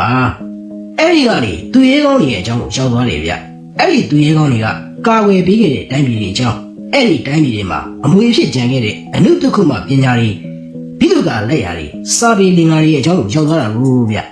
ကျုပ်တို့အရှိတိုင်းကလူတွေရဲ့စိတ်ဓာတ်ကတမျိုးဗျသူရတတ်ဒီဘက်မှာတော့ထူးရတဲ့ဘောရှိရဲ့ဗျလို့ပြောပါတယ်ကျွန်တော်ကဟောရလားဗျာလို့ပြန်ပြီးမေးလိုက်မိပါတယ်ဖိလစ်ပိုင်မြို့ချစ်ဆရာဝန်ကြီးဂျိုဆေးရီဆိုကြည့်ပါလားဗျာစပိန်ဆိုရရဲ့ဖိနှိပ်မှုကိုအသက်နဲ့လဲပြီးစန့်ကျင်ပြခဲ့တယ်သူ့ကိုတေးတံပေးပြီးတနက်နဲ့ပြတ်တက်ခဲ့တာအခုဆိုရင်42နှစ်တင်းနဲ့ပြည့်ပြီဗျအိုက်ဒီရဲ့ဒီကဒီကောင်ကြီးတူပါပဲဗျာသူ့ရဲ့အထုပ်ပတိကိုတော့ကျောင်းသားဘာတော့ကဖတ်ဘူးပါရဲ့ကျွန်တော်တို့ဟာအထက်ပါအတိုင်းစကားပြောပြောနဲ့လာခဲ့ကြပါလေကိုနေမောင်ကဆရာဝန်ကြီးလည်းဖြစ်စာရေးဆရာကြီးလည်းဖြစ်တော့ဖိလစ်ပိုင်မြို့ချစ်ကြီးဂျိုဆေးရီဆိုရဲ့အကြောင်းကိုပြောပြလာခဲ့ပါလေစပိန်ဆိုရကိုဒေါ်လာနဲ့ကိုဖိလစ်ပိုင်ဆိုရကတနက်နဲ့ပြတ်တက်ခဲ့ပုံသူကရင်ကော့၍ခံခဲ့ပုံသူရတက်တိပြသွားပုံတို့ကိုပြောပြပါလေသင်္ကန်းကျုံကိုရောက်ရင်ဘူရာယုံဘက်ကိုကိုနေမောင်ကမောင်းခိုင်းပြန်ပါလေဘူရာယုံကနေတဖန်လေခွင်းများရှိရဘက်ကိုမောင်းခိုင်းပြန်ပါလေကိုရှိရချင်ဖြစ်နေတယ်ပြုကောင်းရထားလိုက်ရလို့ဆိုပါကိုနေမောင်ဟာကောင်းအောင်ဆင်းသွားပါလေကျွန်တော်လည်းနောက်ကလိုက်ပြီးဆင်းသွားခဲ့ပါလေခြံကားအနည်းလိုက်လူခေါ်ရန်ခေါင်းလုံးညိုလေးချပြထားပါလေကျွန်တော်ကထိုကျိုးကိုဆွဲကြည့်ရာခေါင်းလုံးတန်ထွက်ပေါ်လာတော့လေလူတယောက်ကလေးမှထွက်မလာဘူး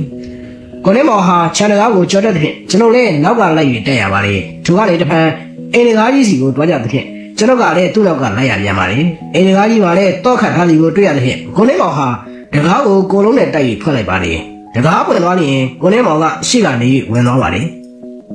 ေအင်းကြီးအတွင်းပိုင်းဟာလောင်စွာတည်သက်ကြနာလာတော့ဆိုဖာကလထိုင်များကော်စုံးများအဟံခွက်ရောင်များဓာတ်ဆက်များအောင်လင်းမိုင်များစတော့အိမ်တော်ပစ္စည်းများကိုတွေ့ရှိရပါလေခေါင်းရမက်နေရမှာလေလောင်စွာကြီးမားသောမြောက်ကြီးကောင်ဟာတစ်တိုင်းပေါ်၌ထိုင်ပြီးငပြောသီးကိုအခွန်တော်နေတဲ့ပုံစီသေးပကြီးကားကြီးတစ်ချက်ကိုတွေ့ရပါလေထိုပကြီးကား၌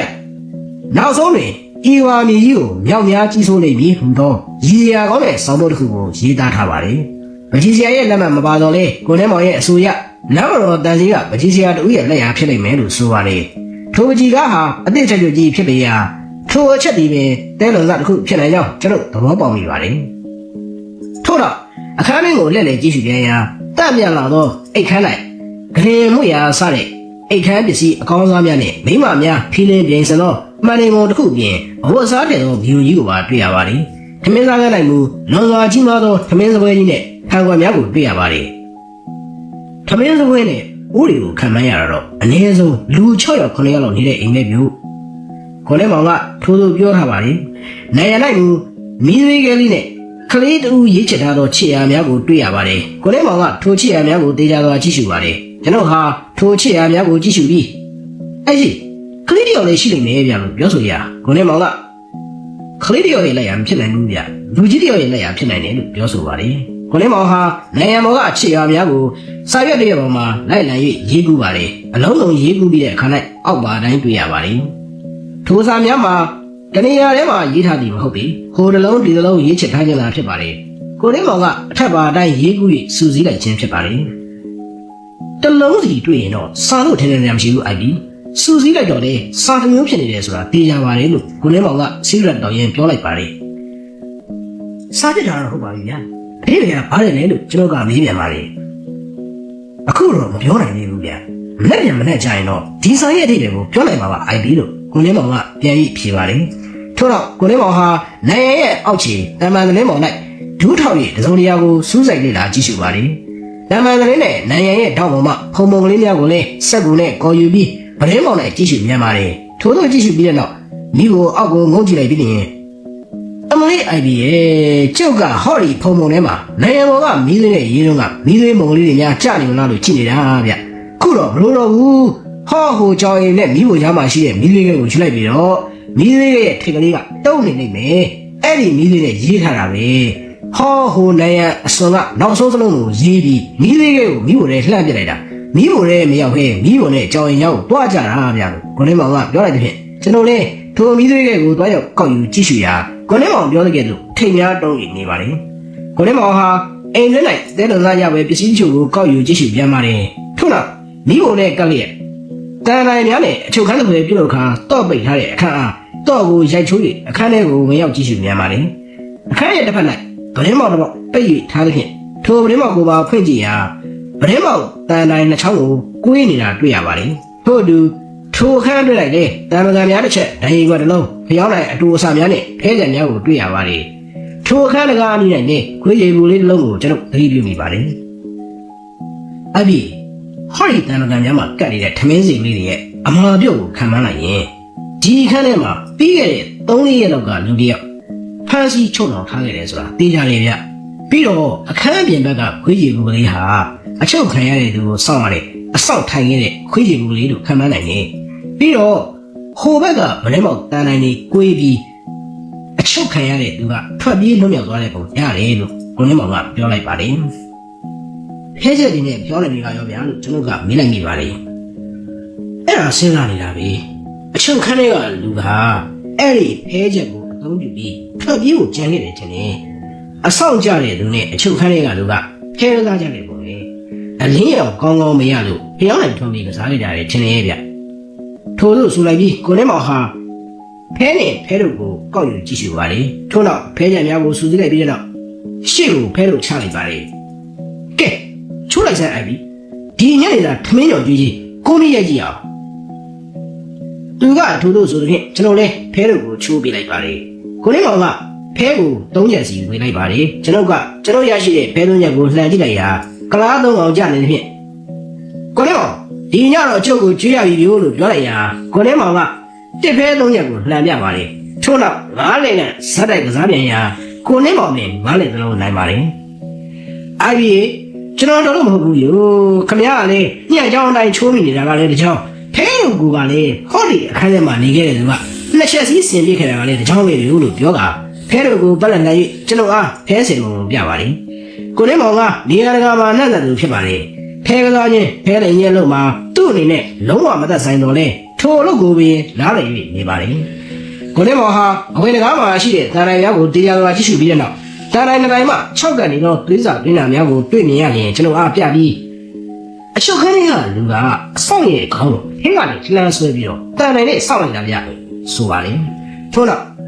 ်ကျွန်တော်တို့ဟာအခန်းလေးကိုအလင်းအောင်ရစေရန်တရားစွာကြည့်ရှုကြပြီးတဲ့နောက်အပြင်ဘက်ကိုထွက်လာခဲ့ကြရာအိမ်ရဲ့အဝင်အဝနီးလိုက်စိတ်ုံများမှာအသုံးပြုလို့ရှိတော့လက်တွန်းလေးကလထိုင်လေးတစ်ခုကိုတွေ့ရပါတယ်ကျွန်တော်တို့နှစ်ယောက်ဟာထိုအိမ်ကနေပြန်လာခဲ့ကြပြီးတဲ့နောက်ကိုနေမောင်ကသတင်းစာလိုက်ကိုတွားလို့ဒီဖြစ်လိုက်ပြီးပို့ရပါတယ်သတင်းစာလိုက်ကိုတွားရင်ကိုနေမောင်ကအပေါ်လက်ကိုပြေးပြီးတက်သွားပါတယ်ကျွန်တော်ကကားပေါ်မှာပဲစောင့်နေရပါတယ်ညမကြမီလိုက်သတင်းစာလိုက်ပေါ်ကဆဲလာပြီးပလိန်မင်းကြီးကိုတွားလို့တယ်လို့ဆိုသဖြင့်လိုက်ပြီးပို့ရပြန်ပါတယ်ပလိန်မင်းကြီးရုံးမှတဖန်တန်သေးရှိပကြီးစရာများထံကိုတွားလို့တယ်လို့ဆိုသဖြင့်လိုက်ပြီးပို့ရပြန်ပါတယ်ပကြီးစရာတို့ထံမှာတင်ကန်းကျောင်းအင်ကြီးမှာတွေ့ခဲ့တဲ့ငပြောသီးစားနေတဲ့ပကြီးကား3ရက်ကိုတွေ့ရတဲ့ဖြင့်ကိုနေမောင်ကပကြီးစရာကြီးအားဒီပကြီးကားတွေ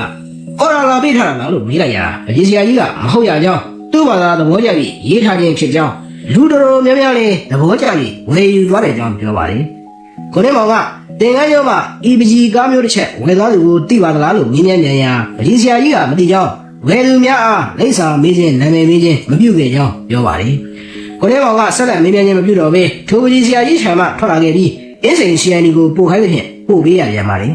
်တဖန်ပလိမင်းကြီးရုံကိုသွားရောက်ခါဒက်ပတီခေါ်အမှုရဲလေးနဲ့ချင်းကပ်ပြီးလူနှစ်ယောက်များထိုင်းရယူရမည်ဖြစ်သောအမှုရဲဟောင်းများကိုကားပေါ်တင်၍ယူခဲ့ပြန်ပါတယ်ထိုနေ့တနေ့လုံး၌ကျွန်တော်ဟာကိုနေမောင်ဟာကားမောင်း၍ပို့ခဲ့ရသောနေရာများမနှဲလာပြီကိုနေမောင်ဟာတနေရာပြီးတနေရာကျွန်တော်ကိုမောင်း၍ပို့ခိုင်းပါတယ်ဓမင်းကိုလည်းဆိုင်လိုက်ပင်ဝဲ၍စားကြပါတယ်ညနေ4 နာရီထိုးကနေလောက်တင်မူကိုနေမောင်အားကျွန်တော်ကအဲ့စီဘယ်လိုပို့ပေးရအောင်မလဲလို့ပြောလိုက်ရာကိုနေမောင်ကပြီးပါပြီပို့စရာမရှိတော့ပါဘူးအိုင်ဘီသွားနေရကိုသွားပါလို့ဆိုသဖြင့်ကျွန်တော်လည်းရွှေဝလိုင်ဘက်ကိုမောင်းနေလာပါတယ်ရွှေဝလိုင်ကိုရောက်ရင်ခြာကြီးလမ်းအတိုင်းရောက်ဘက်ကိုမောင်းနေပြန်ပါတယ်တနေ့လုံးခမရလိုက်လို့ရတာကျုပ်မှဖက်ဖက်ကိုမောသွားတာလေဘီယာလေးပါလေးဝင်ပြီးတောက်အောင်မယ်ဗျာလို့ပြောလိုက်မိပါတယ်ဘယ်မှာတော့ပါလဲဗျကျုပ်တို့ supply ဌာနရှိတယ်လေဗျာဗမာအသေးကုံယုံလုံကကျုပ်တို့ရဲ့ supply ပေါ့ပိုင်ရှင်ကိုမိုးကောင်းကကျုပ်တို့မိတ်ဆွေတွေဗျာသူ့စီကိုဘယ်ချိန်သွားလက်ဖိတ်တောက်ချင်လက်ဖိတ်ရတယ်ဘီလိုက်တောက်ချင်ဘီလိုက်ရတယ်ဘီယာတောက်ချင်လည်းရတာပဲဒီလူကတိတ်ပြီးသဘောကောင်းနေလူဗျအော်တိပြီဟိုးဗမာရုံးတယ်ဒီပသိမ်ကြီးနိုင်ငံခြားကိုတင်ရောက်နေတဲ့ဦးမိုးကောင်းဆိုတာဟုတ်တယ်မလားလို့ကိုနေမောင်ကပြန်ပြီးမေးလိုက်ပါတယ်အစ်စ်ပေါ့ကိုနေမောင်ရင်ဒီလူကတကယ်ကိုလူတော့ဗျကျုပ်တော့ဂျူလီဟောကတရောပြန်မှာတခါတချင်းကြီးပြန်မှာတခါသူနဲ့စုံလို့ရရင် အဲ့မှာသူကရွှေတသိက်တွေဘာတွေတော့ဆုချသွားသေးတယ်ဗျဒီလူကပိုက်ဆံနဲ့ပေါ်သူလို့စေတနာလေးတကယ်ကောင်းတဲ့လူပဲအိုက်ပြီကိုနေမောင်ကပါကျွန်တော်ရဲ့မိတ်ဆွေဗမာသွေးကုံယုံပိုင်ရှင်ကိုမိုးကောင်းကိုချီးကျူးလိုက်ပါတယ်ကျွန်တော်တို့ဟာကုံယုံဝင်းတွင်းကိုကားကိုမောင်းရဝင်ခဲ့ရင်ဘီယာတော့ရနေသောလူ၃ယောက်ကကျွန်တော်တို့ဟာလှမ်းပြီးလက်ပြလိုက်ဖြင့်ကြည့်လိုက်ရာကိုတင်ဝင်းကိုစင်ကကိုအောင်မြင့်တို့၃ဖြစ်နေကြောင်းတွေ့ရပါတယ်တွေ့လားကိုနေမောင်ခုံလူတွေကကျွန်တော်ထက်တော့အကြံပိုင်နေတယ်သူတို့ဘယ်ချိန်လေးကလာပြီးဘီယာတော့နေကြတယ်မသိပါဘူးဗျာအလကားရမယ်ဆိုရင်တော့သူတို့တော့ကထိတ်ဆိုးရမယ်လို့ကျွန်တော်ကပြောလိုက်ပါတယ်ကျွန်တော်တို့လာတာကိုမြင်ရင်ပိုင်ရှင်ဖြစ်သူကိုမိုးကောင်းကထိုက်ပြီးကျူးဆိုပါတယ်ကျွန်တော်ကဟောတာကျွတ်ရဲ့မိတ်ဆွေကြီးစားရင်းနဲ့မောင်မဲ့ကိုမိုးကောင်းရေလို့မိတ်ဆက်ပေးလိုက်ရင်ကိုမိုးကောင်းကစားရင်းနဲ့မောင်ရဲ့လက်ကိုအားရဝမ်းသာဆွဲယူ၍နှုတ်ဆက်ပါတယ်မိတ်ဆွေကြီးကိုနေမောင်တွေ့ကျင်နေတာဝမ်းသာလိုက်တာဗျာလို့လေကိုမိုးကောင်းကတစ်ဖက်ပါပြောပါတယ်ကျွန်တော်တို့ဘီယာနဲ့ကိုနေမောင်အတွက်ဘိလက်ရည်ကိုစီစဉ်ပေးပါလေကိုမိုးကောင်းဟာကျွန်တော်တို့နဲ့စကားလက်ဆောင်ကြပြီးနေရာကထိုက်ပြီးသွားပြီးနိုင်ငံမှာခြေထားတဲ့တရုံးလေးနဲ့ဘိုးတံကိုဖြုတ်ယူတဲ့ကကိုနေမောင်ကပြေးပြီးဟောဒီကောင်လေးကပြောဦးတယ်ဗျကိုနေမောင်ကတရုံးထိုးကောင်းနေစုလက်ကံလေးကြားရအောင်ဗျာလို့ကိုနေမောင်ကိုတရုံးထိုးခိုင်းပြန်ပါတယ်ကိုနေမောင်လည်းမငင်းလာတော့တဲ့ဖြင့်တချင်းကြီးတို့ကိုထိုးရပြပါတယ်တရုံးလက်တန်းစမ်းရကိုထိုးရပြပါတယ်ထိုးတို့တရုံးထိုးပြီးနောက်ရလာကျွေးပြလေးလို့ဆိုကရလာကျွေးပြန်ပါတယ်ရလာအတွက်စီစဉ်နေစမှာပင်ကိုနေမောင်နဲ့ကိုမိုးကောင်းတို့ဟာမြန်မာစစ်လျင်ကိုစားကြပြန်ပါလေကိုမိုးကောင်းဟာနိုင်ပိုင်းအတွင်းမှာပင်ကိုနေမောင်ဟာညားစွာခင်မင်းပြီးသွားပါတယ်ကိုနေမောင်ကလည်းကိုမိုးကောင်းရဲ့ကောင်းသောအရေးချင်းများကိုအတိအမှတ်ပြုပြီးသွားပါတယ်ထိုနေ့ညနေစာကိုစားပါပြီးကျွန်တော်တို့ဟာကိုမိုးကောင်းနဲ့အချိန်တော်ကြာတဲ့အထိစကားပြောပြီးတဲ့နောက်ပြန်လာခဲ့ကြပါတယ်ကိုနေမောင်ဟာ၎င်းနေထိုင်ရာအခန်းကိုရောက်နေကျွန်တော်အားမနေ့ကအေးတယ်လူဒီနေ့ညတော့အစိုးရအေးရလိမ့်မယ်ထင်တယ်လို့ပြောဆိုတာအခန်းထဲကိုဝင်ရသွားပါတယ်ကျွန်တော်ဟာနောက်တစ်နေ့မနေ့စောစောမှာကိုနေမောင်နေထိုင်ရာ295ဘုံလင်းလန်းကိုရောက်ရှိခဲ့ပြန်ပါတယ်။ထုံးစံအတိုင်းစီထားတဲ့အခန်းကကိုဆွဲပြီးဖွင့်လိုက်ပြီးတဲ့နောက်အခန်းထဲကိုဝင်ခဲ့ရာကျမ်းပြင်၌ဖိုင်နယ်များဆောင်းများဓာတ်ပုံများပြန်ကျင်းလျက်အလုပ်ရှုပ်နေတဲ့ကိုနေမောင်ကိုတွေ့ရပါတယ်။ကိုနေမောင်ရဲ့အခန်းထဲ၌တင်မုံကြီးတစ်ခုရှိပြီးဖြစ်ရာထိုတင်မုံပေါ်လိုက်တဲ့ယမန်နေ့ကတင်ကန်းကျိုးအင်ကြီးရဲ့လူဝင်ရမှာတွေ့မြင်ခဲ့ရတော့ကောက်ကွေးကွေးစာများအားရည်လူနဲ့ရေးထားတာတွေ့ရပါတယ်။ထိုစာရဲ့အောက်မှာစာရွက်များကိုတင်အပ်တဲ့ထိုးရိချိတ်ဆွဲထားတဲ့ထိုစာများအားအနိကဖတ်ကြည့်ရာအောက်ပါအတိုင်းတွေ့ရပါတယ်။လားပင်စင်ပြီးပြီ။ဝန်တော်မင်းဥက္ကမောင်ကြီးသည်လက်စားခြင်းအမှုစဉ်ဖမ်းခြင်းအမှုတွေရဲ့ဇနီးသားမယားများအားကိုယ်တိုင်ဖြည့်ဆည်းခြင်း၎င်းရဲ့အထက်အရာရှိများကိုဖြည့်ဆည်းခြင်းစာသောပြစ်မှုများကိုအထက်ထက်အခါခါပြုလုပ်ခြင်းကြောင့်လားပင်စင်ပေးလိုက်ပြီ။မတထောင်တကောင်ပွားထိုစာနဲ့အလားတန်လူသောစာရွက်အတော်များများကိုလည်းတွေ့ရပါတယ်။ထိုထဲမှာဝန်တော်မင်းဦးသိန်းတန်မြို့မင်းဦးမြတ်ထွန်းရာဇဝတ်ဦးဟာရှင်စတဲ့အစိုးရအရာရှိများကိုမတထောင်တကောင်ပွားဆိုသူကပေးထားတဲ့စာများနဲ့အစိုးရအရာရှိဟိုသောသူများကိုပေးထားတဲ့စာများဟူ၍ခွဲခြားကချိတ်ဆွဲထားပါတယ်။လူလဲကိုနေမောင်အမှုကတော်တော်လေးနီးစပ်ပြီလားလို့နေလိုက်ရကိုနေမောင်ကပြုံးရဲ့အမှုရဲ့အပုံတရားပုံရင်တပုံတော့တည်တည်ချာချာစဉ်းစားပြီးပါပြီလို့ပြန်ပြီးပြောပါတယ်ကျွန်တော်ဟာကိုနေမောင်ရဲ့စကားကြောင့်လွန်စွာစိတ်ပြည့်ပြီးသွားရပါတယ်ဒါနဲ့အဲ့ဒီအပုံတရားပုံရင်တပုံတော့ဖြည့်ရှင်းထားနိုင်တဲ့အချက်ဟာလေအမှုတစ်ခုလုံးရဲ့အရေးကြီးဆုံးချက်ဖြစ်နေတယ်ဗျအော်ဒါချက်ကိုတင်ဝင်းတို့လူစုအရေးဆိုတဲ့မိမကိုဖမ်းထားလိုက်ပြီမလားလို့ကိုနေမောင်ကမေးပါတယ်ဟုတ်တယ်အဲ့ဒီကပဲခမရတဲ့ဘရာကျော်ကလားလေးကအင်ကိုလိုက်ပြန်လို့ဖမ်းထားလိုက်ပြီလေသူတို့ရောက်တော့အဲ့ဒီအရေးဆိုတဲ့မိမကတည်တက်တာဆွဲပြီးထွက်ပြေးလို့ခြံဝထွက်သူကဖမ်းလိုက်တာဒါပေမဲ့အရေးကအမှုရဲ့အရေးကြီးတရားခံဖြစ်လို့မို့ဘယ်သူနဲ့မှတွေ့လို့မနေနိုင်ဘူးဆိုပြီးရန်ကုန်ပြည်မင်းကြီးစီကိုသူတို့ကစာတင်ပြီးအထူးလျှို့ဝှက်တဲ့နေရာမှာချုပ်ထားရတယ်ကျို့တို့ကအဲ့ဒီမိမကိုတွေ့နေတယ်ဆိုရင်တော့ဗျာလို့စာရင်းနဲ့မောင်ကမေးလိုက်ပါလေခမရအနေနဲ့တွေ့နေရင်လည်းရန်ကုန်ပြည်မင်းကြီးစီမှာတွေ့ခွင့်အစီရင်ခံစာတင်ရမယ်အလကားကြီးစီတာပါဗျာအဲ့ဒီမိမကိုဖမ်းမိတာလေဒီကိကသူတို့အစွမ်းမဟုတ်ပါဘူးခမရရဲ့အစွမ်းမှာကိုနေမောင်လို့ကျွန်တော်ကပြောလိုက်ရာကိုနေမောင်ကပြောနေတဲ့ secret လိတ်ကိုမိမိလိုက်ပါလေအဲ့ဒီအခုတော့ရအောင်ဗျာလို့ကိုနေမောင်ကပြောလိုက်ပြီးတဲ့နောက်အိမ်ကန်းကိုတောက်ခတ်ရဲ့ကားပေါ်ကိုတက်ခါသူကိုယ်တိုင်နဲ့ကားကိုမောင်းပါလေသူကကားမောင်းတဲ့ကျွန်တော်ကသူ့ဘေးမှာထိုင်က The Burma Police Channel လာစဉ်တို့ပလိတ် channel ကိုဖတ်ရှင်လိုက်ပါလာခဲ့ပါတယ်ပလိတ် channel စာအုပ်အဖွင့်၌တမန်ကတခိတော်ဟောထားဟူသောပါဠိစာတမ်းကိုတွေ့ရတဲ့ဖြင့်ကျွန်တော်ကအဲ့စာဘာတွေလဲဗျပလိတ် channel လေးကိုလာပြီးပါဠိစလုံးတွေဘာတွေရေးထားတာတော့ခက် တ်တာပေါ့ဗျာလို့ကျွန်တော်ကမေးလိုက်ပါလေတမကတခီတော့ဟောထားဆိုတာညီညီညွတ်ညွတ်ချောချောမွေ့မွေ့ရှိကြကုန်တော့ဆိုတဲ့အထိပ္ပယ်ကိုရရဲ့ IV ရဲ့ကျုပ်တို့ပလိတ်ဖွဲ့ထဲမှာကိုတေဝင်းကိုအောင်မြင့်ကိုစိန်တော်တို့လိုပလိတ်တွေရှိနေသေးတော့ဒီဆောင်မှုကပူပါပဲဗျာလို့ကျွန်တော်ကညီညွတ်လိုက်ရာကိုလေးမောင်ကသဘောကျသွားနဲ့ဇီမောပါလေဟာအိုက်စီဒီမှာကိုတေမောင်မောင်နဲ့တင်းတင်းခိုင်တို့မင်္ဂလာဆောင်နဲ့တင်းတန်ကိုပါလာပြီဗျို့ကျွန်တော်ဟာပလိတ်ရရှိကိုတေမောင်မောင်ရဲ့မင်္ဂလာသတင်းကို၎င်းဇနီးမောင်နဲ့ဇုံလဲတဲ့ပုံကို၎င်းကိုလေးမောင်ကပြလိုက်ရာကိုလေးမောင်ကတို့ဇုံတွေကဖြင့်ရှင်းသွားတော့လိုက်ညီပါပြီဗျာအလွန်ချက်တည်ရှိတဲ့ဓာတ်ပုံပဲလို့ရှင်းမပြောဆိုလိုက်ပါလေညာမညာမိလိုက်ငကုံးမျိုးရှိရွှေမော်တော်ဘုရားစီကိုရောက်ရှိခဲ့ကြပါလေကိုလေးမောင်နဲ့ကျွန်တော်ဟာကားကိုနေရလိုက်ရထားခဲ့ပြီးတဲ့နောက်ဘုရားရင်မတော်ကိုတက်ခဲ့ကြပါလေရင်တော်ကိုရောက်ရင်အာယုံက၎င်းတစ်ခုတွင်းကိုဝင်လာကိုလေးမောင်ကဘုရားဝတ်ပြုတဲ့ဖြင့်ကျွန်တော်လည်း၎င်းနဲ့အတူဝတ်ပြုရပါလေထို့သောဝတ်ပြုပြီးတဲ့နောက်အိုင်ဘီတပင်းရွှေကြီးနားထက်တာဒီနေရာတော့ရှိနေမယ်ဗျို့ဒါကြောင့်မို့လို့ကအဝေးကလာတဲ့ရန်သူတွေကိုနားဖိပေးရတဲ့ပုံသားကမြင်တာပေါ့ပုံသားကမြင်လို့ရန်သူတွေလာတဲ့အကြောင်းတပင်းရွှေကြီးကိုသတော်ဦးတင်လိုက်တာကိုအဲ့တော့တပင်းရွှေကြီးကရန်သူတွေရဲ့ဓာတ်အဝေးရှိသေးတယ်ငါရဲ့ဓာတ်ကနီးနီးလေးနားဘကိုတက်အောင်ထွေးစောင်းသွားရင်တော့အသက်ထဲလို့ကျင်းလိုက်တာကိုဗျကိုလေးမောင်ကထိုးထိုးပြောလိုက်တဲ့ကျွန်တော်အာယုံကနှစောင်းကထွက်ရအပြင်ကိုကြည့်ရ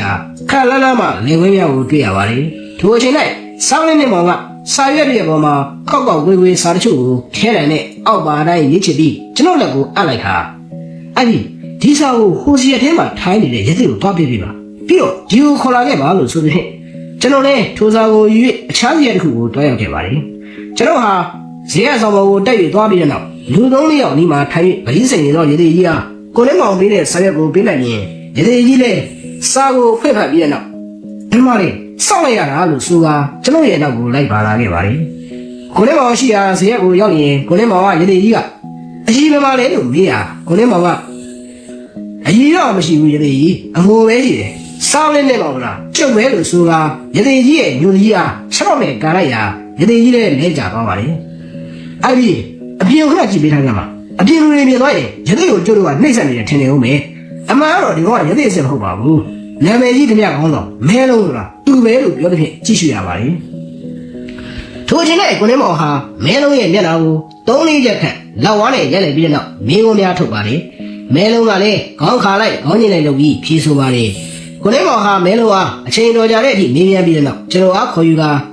အဲ့ဒီကျုပ်တည်နေတာတွေကတော့မေးပြီးပါပြီဒီအသေးကိုတန်နဲ့လုပ်ထားတဲ့ကျောင်းသင်ခန်းကိုပို့ရအောင်လို့ဆိုတဲ့ဖြင့်ကျွန်တော်လည်းရသေးအတူမဲလုံးအားခမပြေးရန်မှာကြပြီးချင်းကြောက်ခါရင်မင်းတော်ဘောကနေကားရှိရာခေါ်ဆောင်၍ကားပေါ်တက်စီကဘကုန်းတက်ကိုခေါ်ဆောင်လာခဲ့ပါလေလမ်းမှာကိုနေမောင်ကဒီလိုရှိရပြီဟောဒီရသေးမဲလုံးတို့ရဲ့ဆရာဟာတင်းမောပေါ်မှာတွေ့ရတဲ့မြောက်ပြန်လာတဲ့ခေါင်းပြက်ကြီးပဲသူ့နာမည်ကဖိုးစိန်ကိုခေါ်တယ်မြောက်ဖိုးစိန်ကိုလည်းခေါ်တယ်မဲစာဘက်မှာပေါင်းညံ့ခဲ့ပြီးတဲ့လူဆိုးကြီးပေါ့သူ့မှာအကိုလေးယောက်ရှိတယ်သူ့လိုပဲမြောက်ပြန်လာတယ်လို့ဟောဒီကောင်ကဖြောက်ရက်ပြီးတယ်မြောက်ဖိုးစိန်ကိုခေါ်တယ်နေဆက်မှာဝရမ်းပြေးဖြစ်တယ်လို့ပြောတယ်ဟုတ်တယ်မမဲလုံးဟုတ်ပါတယ်ဆရာလို့မဲလုံးကပြန်ပြီးဖြေပါတယ်ထို့နောက်ကျွန်တော်တို့ဟာဘကိုးကံမှာရသေးမဲလုံးအားချုပ်ထားခဲ့ပြီးတဲ့နောက်ရန်ကုန်ကိုပြန်ခဲ့ကြပါတယ်ရန်ကုန်ကိုပြန်ရောက်တဲ့အခါအိမ်ကိုတန်းမပြန်မဲကိုမိုးကောင်းရဲ့မြမသေးကုံယုံ၌ဘီယာဝင်တော့ရန်ကျွန်တော်ကပြောသဖြင့်ကိုလေးမောင်ဟာချာကြီးလမ်းမှာရှိတဲ့မြမသေးကုံယုံစီကိုမောင်းနေလာခဲ့ပါတယ်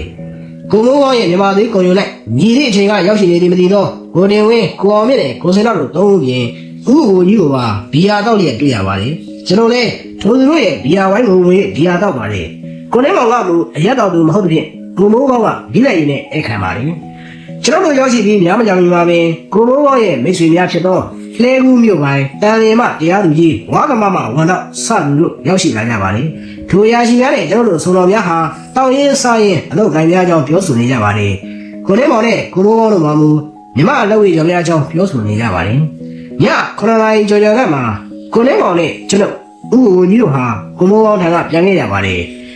ကိုလေးမောင်ဟာမော်တော်ကားကိုမူပင်သင်းမောများရတော့စေဝရစီကံကိုမောင်းနေသွားဖြင့်ကျွန်တော်ကအဲ့စီဘယ်လိုလဲလို့ပြီးပါလေအခုလိုဘုဒ္ဓတရစရာဗီဒီယိုတွေကိုအသစ်တင်တိုင်းကြည့်ရှုခြင်းနဲ့ဆိုရင်တော့ကျွန်တော်ရဲ့ channel လေးကို subscribe လုပ်ထားပြီးတောင်းဆိုရစေခင်ဗျာအားလုံးကိုအထူးပဲကျေးဇူးတင်ရှိပါတယ်